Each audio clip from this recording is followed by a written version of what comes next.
They're going for the top missiles. The Houthis have attacked Israel. It's a double strike, but not just any strike. We're talking about a hit on the Stat Mika base, where the fearsome Jericho missiles are hidden. Yes, those nuclear-capable missiles that are, of course, Tel Aviv's tool of blackmail in the Middle East. However, the Houthis have launched a fierce assault on the place that houses these monsters of war. Is this just a warning shot? What lies behind the Houthis' attack? Get ready and don't go anywhere, because what you're about to hear might change the way you see global power. Up next, we'll give you the details you need to truly understand what's happening and keep you one step ahead. This is News for Dummies, where we explain everything to help foster your critical understanding of current events. Jericho missiles will burn in hell. The Houthis have put a major objective on the table to deter Israel. They're going all in against the nuclear-capable Jericho missiles. Their recent actions make that clear.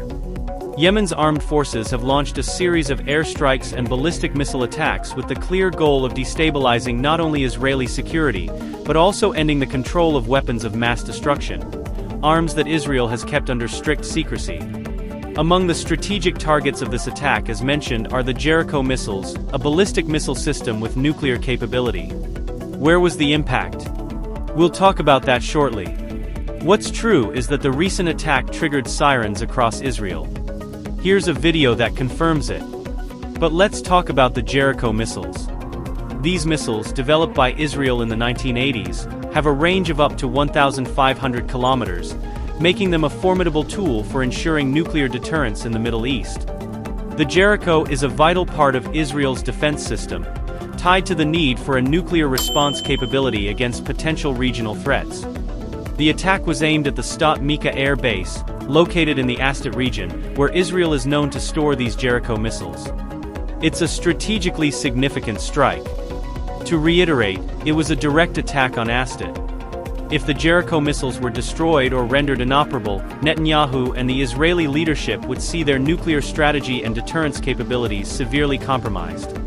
In a scenario like the Middle East, where tensions between powerful nations such as Iran, Saudi Arabia, and Israel continue to intensify, the loss of this nuclear capability would mark a significant blow to Israel's security. It would not only damage the Jewish state's image but also disrupt its balance of power in the region, endangering the stability it strives to maintain. This attack by Yemen's armed forces aligns with their unwavering support for the Palestinian cause, reflecting Yemen's ongoing stance against Israeli aggression in Gaza. Statements from Yemeni spokespeople, including Brigadier General Yehya Sari, emphasize that the country will not stop its struggle until Israel ends its occupation and systematic attacks on Palestine. The deployment of hypersonic missiles, Palestine 2, and the use of drones also show a clear evolution in Yemen's military capabilities, highlighting the growing threat this nation poses to Israeli and U.S. interests in the region. Beyond the strikes on Israeli bases, the effects of Yemen's missiles were keenly felt in the daily lives of Israelis. The attack on the Tel Aviv area and its air infrastructure, such as Ben Gurion Airport, briefly halted operations, showcasing the vulnerability of a nation that, despite its military might, is not immune to external attacks. Images of Israeli citizens seeking shelter under air raid alarms highlight the reality of a country that, even armed with Jericho missiles, is forced to face an asymmetric war targeting its most sensitive points. Yemen's support underscores a geopolitical dynamic in which nations with less conventional military power challenge regional powers using modern warfare tools, missiles, drones, and cyber attacks. In this power play, Yemen has managed to position itself as a key actor, not only supporting Palestinian factions but also challenging Israeli hegemony in the region. This confrontation, although limited compared to other conflicts, could have long-term implications for regional stability.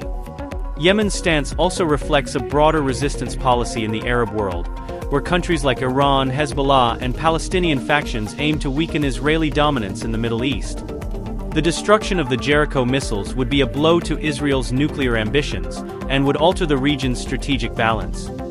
If Israel loses its nuclear capabilities and deterrence edge, the balance of power could shift, not only in favor of its direct enemies but also those seeking to challenge the Western-led international order. This attack, though successful in the short term, would also trigger a series of political and military consequences for all involved. The impact of this act would not only affect Israel's security, but also send a clear message to the international community about the rising power of smaller actors in the Middle East, who are willing to challenge major powers through unconventional means. The conflict in Gaza, Yemeni support, and the potential collapse of Israeli nuclear deterrence via the Jericho missiles are just part of a much larger geopolitical puzzle. The nations involved in this scenario may be forced to reconsider their positions and strategies as the battle for influence in the Middle East intensifies. Undoubtedly, the coming days will be decisive in the development of this confrontation, and the world will be watching to see whether Israel's nuclear threat remains a pillar of stability, or collapses under the weight of attacks from those seeking a change in the established order. As we analyze the aftermath of this striking assault, it becomes clear who the winners and losers are in this volatile situation. The Houthis, with their bold attack, have positioned themselves as a significant force to reckon with in the Middle East, drawing attention to their growing military capabilities and their unwavering stance against Israeli power. This puts the international community, especially Israel, on high alert. The attack has shaken Israel's confidence in its nuclear deterrence strategy, a vital pillar of its defense, revealing vulnerabilities that were once considered impenetrable. In this new geopolitical landscape, Israel may find itself in a more precarious position, forced to reconsider its defense strategies and international alliances. On the other hand, Yemen's support for Palestine and its direct challenge to Israeli power positions it as a regional actor with growing influence. The losers in this scenario are clear. Israel's nuclear credibility has been directly threatened, and its regional dominance has been called into question. In the short term, the stability of the Middle East is under even greater threat, as tensions rise, with the potential for further escalation looming over the horizon. The consequences of this attack could ripple far beyond the borders of Israel and Yemen, shaking the foundations of regional security. The Houthi attack on Israel's Sdot Mika base marks a pivotal moment in the shifting dynamics of Middle Eastern power. By directly targeting the Jericho missile facility, home to Israel's nuclear-capable deterrent, the Houthis have signaled a bold escalation, challenging not only Israel's security doctrine but the strategic balance across the region. This confrontation underscores the rise of asymmetric warfare, where smaller actors deploy advanced technologies like drones and hypersonic missiles to strike at the heart of established powers. The symbolic and strategic nature of this strike sends a clear message. No arsenal, however secretive or powerful, is beyond reach. As tensions continue to build, especially with Iran and other resistance groups aligning against Israel, the potential for broader regional fallout grows. The implications are vast, not only for Israeli deterrence but for the West's influence in the Middle East.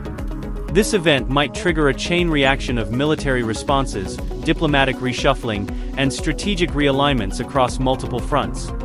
We are now witnessing a new era where the rules of engagement are being rewritten by emerging actors determined to challenge global norms.